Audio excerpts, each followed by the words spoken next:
अच्छा, इस प्रकरण पे थोड़ा सा आप ध्यान दीजिएगा कि क्या कारण है कि पितामह भीष्म को बाणों की सैया मिली, यद्यपि पितामह भीष्म का जीवन पूरी तरह निष्पाप है। ऐसी कथा है कि उन्होंने कई जन्म पहले एक सर्प को अपने बाण से उठाकर फेंका, वो किसी झाड़ी में उलझ गया, तो जितनी झाड़ियों के कांटे उसको बिधे और वो कई दिनों तक वहां अटका रहा, तो वह पाप इनके पीछे लगा था। लेकिन एक बहुत विचार करने की बात है कि जब वो पाप पीछे लगा था तो इतने दिनों तक वो प्रभाव क्यों नहीं कर सका? बोले इनका जीवन इतना निष्पाप और इतना दिव्य है कि वो पाप पीछे तो लगा है पर प्रभाव नहीं कर सका। यहां इनसे एक भूल हुई है। जिस समय द्रौपदी का चीरहरण हो रहा था, ये सामर्थ्यवान होते हुए भी मौन रहे, और जब भी आपके सामने किसी स्त्री का अपमान हो रहा हो, किसी स्त्री की मर्यादा खंडित हो रही हो और आप वहां समर्थ खड़े हैं, तो समझ लेना आप उस करने वाले से बड़े अपराधी आप हैं। कल हम लोग द्रौपदी का प्रसंग सुन रहे थे। द्रौपदी ने अश्वत्थामा को क्षमा कर दिया जिसने 5 पुत्रों को मारा है, लेकिन उसी द्रौपदी ने दुशासन को क्षमा नहीं किया। अरे वो दया की देवी है, उसने अश्वत्थामा को क्षमा कर दिया तो दुशासन को क्यों नहीं किया? तो बोले एक संकेत इस कथा में छुपा है कि भले ही हत्यारे व्यक्ति को एक बार क्षमा कर दिया जाए, लेकिन जिसने किसी नारी की इज्जत पर हाथ डाली हो उसको कभी क्षमा नहीं करना चाहिए, वो निश्चित ही दंड का पात्र है। हमारे यहां तो ये इतिहास रहा है कि जटायु पक्षी है और पक्षी राज जटायु जब देखा कि आर्त स्वर में कोई नारी पुकार रही है, रो रही है, और आर्त स्वर सुन करके एक नारी का और वह गीधराज जटायु युद्ध करने के लिए दौड़ पड़े, और समर्थ ना होते हुए भी दशानन रावण से भिड़ गए। जटायु जी जानते हैं कि रावण से विजय हो पाना बहुत मुश्किल है, लेकिन साहस देखिए। कहा कि अरे दुष्ट रे दुष्ट ठाड़ के न होई, निर्भय चलसी न जानसी मोही। एक नारी की सम्मान की रक्षा के लिए चले गए। परिणाम क्या हुआ? जटायु जी को अंतिम समय में क्या मिला और भीष्म जी को क्या मिला? जटायु जी को अंतिम समय में राम जी की करसैया मिली और पितामह भीष्म को सरसैया मिली। एक को करसैया, एक को सरसैया। कर सरोज सिर पर स्यो कृपा सिंधु रघुवीर, निरखि राम छवि धाम मुख, विगत भई सब पीर।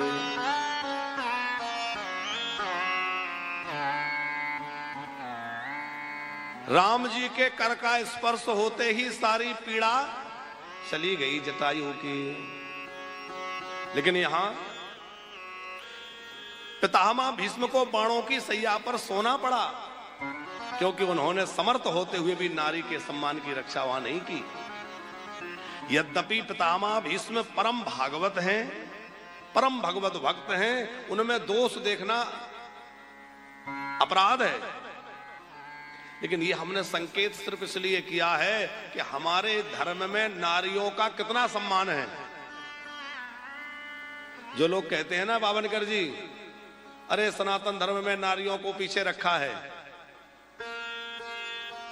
उनसे पूछिए कि दुनिया के किसी और मजहब में, मत पंथ में क्या देवियों की पूजा होती है? किसी और धर्म में देवियों की पूजा है? पर हमारे यहां तो देवियों की पूजा पहले है। वंदे वाणी विनायक, गणेश के पहले वाणी का स्मरण गोस्वामी जी कर रहे हैं। जो लोग गोस्वामी तुलसीदास जी को नारी निंदक कहते हैं, वह शुरुआत का श्लोक को पढ़ लें कि गोस्वामी जी ने अपने ग्रंथ में सबसे पहले देवी की आराधना करते हुए वंदे वाणी, सरस्वती की वंदना पहले करी, गणेश जी की वंदना बाद में करी। हमारे राष्ट्र में, हमारे सनातन धर्म में जो स्थान स्त्रियों का है, जो सम्मान स्त्रियों का है, वो हमें नहीं लगता विश्व में कहीं और हो, क्योंकि विश्व में तो लोगों ने स्त्रियों को भोग वस्तु मान रखा है, लेकिन हमारे यहां तो उनको देवी मान करके पूजा जाता है, उनका अत्यंत आदर और सम्मान होता है। हमारा शास्त्र कहता है कि जहां नारी के अश्रु बहें वह स्थान अपवित्र हो जाता है। नारी को रुलाना नहीं चाहिए। नारी को यदि कोई प्रताड़ित करता है तो ऐसा शास्त्र युक्ति है कि नारी को हाथ छुआए मारने के लिए तो हाथ छूते ही उसके पुण्य नष्ट हो जाते हैं। इतना ऊंचा दर्जा नारियों का है। अच्छा, माताओं को एक बड़ी अच्छी सुविधा है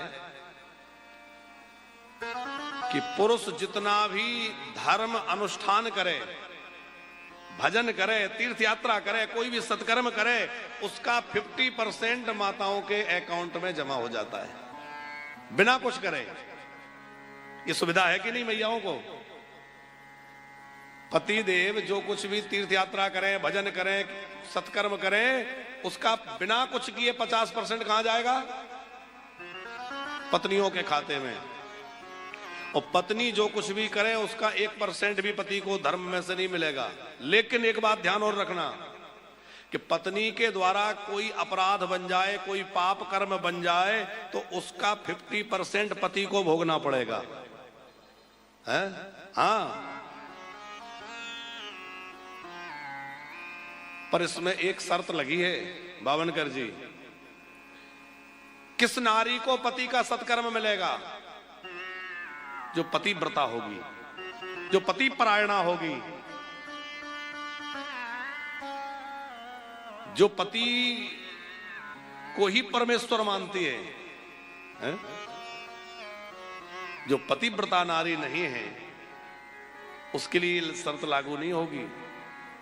हमारे यहां नारियों को कितनी छूट दे रखी है। उन्होंने कहा भैया आप घर गृहस्थी में उलझी हैं, परिवार की जिम्मेवारी, रिश्तेदारों की जिम्मेवारी, अतिथियों की अभ्यागत की जिम्मेवारी, सबकी जिम्मेवारी तुम्हारे ऊपर है, तो तुम घर गृहस्थी में उलझी हो, कोई बात नहीं है। पति सत्कर्म कर रहा है, आधा फल तुम्हें अपने आप मिल जाएगा।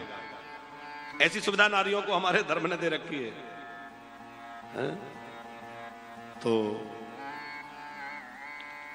पितामह भीष्म से एक चूक ये तो हुई, और पितामह भीष्म प्रभु को बार बार याद करते हुए वो क्षण युद्ध के स्मरण कर रहे हैं। थोड़ा वहां महाराज युधिष्ठिर आगे आए, युधिष्ठिर जी के सामने कुछ धर्मों का उपदेश किया है। दान धर्मान, राज धर्मान, मोक्ष धर्मान, विभाग शास्त्र धर्मान, भगवत धर्मान, समास व्यास योगता, खूब धर्मों का विभाग सह वर्णन किया। और फिर जो है श्री कृष्ण की स्तुति करने लगे। इतिमति रूप कल्पिता वितृष्णा भगवती सात्वत पुंगवे विभुम्नि सुसुखमुपगते क्वचिद्वहरतुं प्रकृतिमुपेयुषि यदा भवा प्रवा। हे भगवान, मेरी मति आप में लगी रहे, मेरी मति अन्यत्र कहीं इधर उधर ना भटके। त्रिभुवन कमलम तमाल वर्णम, मेरी बुद्धि रूपी बेटी के लिए आपसे बढ़िया वर कहां मिलेगा जो त्रिभुवन सुंदर है। हमारे ठाकुर जी कितने सुंदर हैं, आहा क्या कहना। बावनकर जी, ठाकुर जी तो ठाकुर जी हैं। जब श्री ठाकुर जी काली दह में कूदे तो काली दह में नाग पत्नियां, अच्छा नाग पत्नियों को साधारण भाषा में कहें तो क्या कहोगे? है नागिन कहोगे? नाग जितना खतरनाक होता है उससे भी ज्यादा नागिन खतरनाक होती है? लेकिन सावरे सलोने हमारे श्री ठाकुर जी जब यमुना के हृदय में कूदे और उन नाग पत्नियों ने प्रभु के मंगलमय स्वरूप का दर्शन किया तो वो मुग्ध हो गई, मोहित हो गई। और ऐसी मुग्ध हो गई, बोले देखो अच्छा है इस समय हमारे पतिदेव सोए हुए हैं, जल्दी से भाग जाओ। उनका तमोगुण छूट गया, उनके अंदर प्रेम अनुराग जाग गया, अनुरक्त हो गई। वह नागपत्नियां जो बाद में क्या कह रही हैं, न नाक पृष्ठम न च सार्वभौमम न पारमेष्टम न रसाधिपत्यम न योग सिद्धिर पुनर्भवम वा वांछन्ति यदपादरजः प्रपन्ना। हे भगवान, हमें आपसे न योग सिद्धि चाहिए, न सार्वभौम साम्राज्य चाहिए, न ब्रह्मा जी का पद चाहिए, हमें तो केवल और केवल आपके इन चरण कमलों का आश्रय चाहिए, आपके इन चरणों की रज चाहिए। ठाकुर जी को देख करके जब नाग पत्नियों की ये दशा है तो आप विचार करिए कि भक्तों की क्या दशा होती होगी उनके स्वरूप को देखकर। इसलिए पितामह भीष्म कह रहे हैं, त्रिभुवन कमलम तमाल वर्णम रवि कर गौर वरांबरम दधाने। हमारे राम जी भी कितने सुंदर हैं।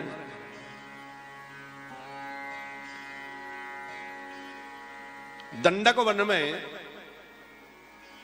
शूर्पणखा ने कुछ चरण चिन्हों को देखा, तो चरण चिन्हों को ध्यान से देख करके और शूर्पणखा ने देखा तो इतने सुंदर चरण चिन्ह थे वो, वज्र अंकुश ध्वजा जिनमें बने हुए हैं और बड़े ही सुंदर चरण कमल के जो है वो चरण चिन्ह हैं। तो शूर्पणखा तो राक्षसी है, अत्यंत दुष्ट हृदय वाली है, पर वह उन चरण चिन्हों को देख करके इतनी बाबरी है गई, सोचने लगी कि जिसके चरण चिन्ह इतने प्यारे हैं वो स्वयं कितना प्यारा होगा, और जो इतना प्यारा होगा, जिसके चरण चिन्ह इतने प्यारे हैं उसके चरण कितने सुंदर होंगे, और जिसके चरण इतने सुंदर होंगे उसका मुख कितना सुंदर होगा, पूरा सुंदर कितना स्वरूप उसका होगा। तो अत्यंत व्याकुलता से भर गई और जहां वो चरण चिन्ह जा रहे थे उस ओर चल करके गई, और पंचवटी पे जाके जब राम जी को तुनीर कसे हुए देखा तो व्याकुल होकर के राम जी के सामने खड़ी होकर के प्रणय याचना करने लगी। आप कहेंगे वो तो स्त्री है, मोहित हो जाना स्वाभाविक है। अच्छा, स्त्री को छोड़ दीजिए, राक्षस तो दुष्ट हृदय वाले होते हैं, और राक्षस भगवान को देख के मोहित क्यों होंगे, वो तो दुष्ट हैं। लेकिन जब राम जी ने लक्ष्मण जी ने शूर्पणखा की नाक कान काट दिए तो खरदूषण बड़ी विशाल सेना लेकर के आए। लक्ष्मण जी ने जानकी जी से कहा, लक्ष्मण जी से राम जी ने कहा कि जानकी को लेकर के गुफा में चले जाओ, असुर आ रहे हैं। अब ये भी बड़ी प्यारी कथा है पंकज जी कि लक्ष्मण जी के साथ जानकी जी को क्यों भेज दिया। कोई ये थोड़ी था कि जानकी जी डर जाएंगी, कि लक्ष्मण जी डर जाएंगे, क्यों भेज दिया। वो इंद्रपुत्र जयंत वाली बात याद आ गई कि जयंत ने इनके ऊपर चोंच का प्रहार किया, मैंने उसको मारने के लिए सीख का बाण छोड़ा तो मैं तो उसको मार डालना चाहता था, पर इन्होंने ऐसी वकालत करी कि आखिर में मुझे उसे छोड़ना पड़ा, क्योंकि इनके अंदर तो करुणा भरी है, ये किसी को मारने ही नहीं देती। अब इनके सामने ये राक्षस आएंगे, मैं उनका वध करूंगा, उन पर बाणों का संधान करूंगा, और यह सामने आ जाएंगे, कहेंगे नहीं नहीं इन राक्षसों को मत मारो, ये मारने नहीं देंगी तो कैसे बात बनेगी। इसलिए कहा लक्ष्मण जी इनको एक तरफ ले जाओ, कम से कम मैं अपना काम कर पाऊं। और फिर आगे कहा देवी जी तुम तो ऐसा करो, अग्नि में ही प्रवेश कर जाओ, क्योंकि तुम रहोगी तो तुम रावण आदि राक्षसों को मारने ही नहीं दोगी, तुम पावक मह करो निवासा। इसलिए अग्नि में वास करा दिया, जब तक मैं अपना काम कर लूं तब तक करो निशाचर नासा।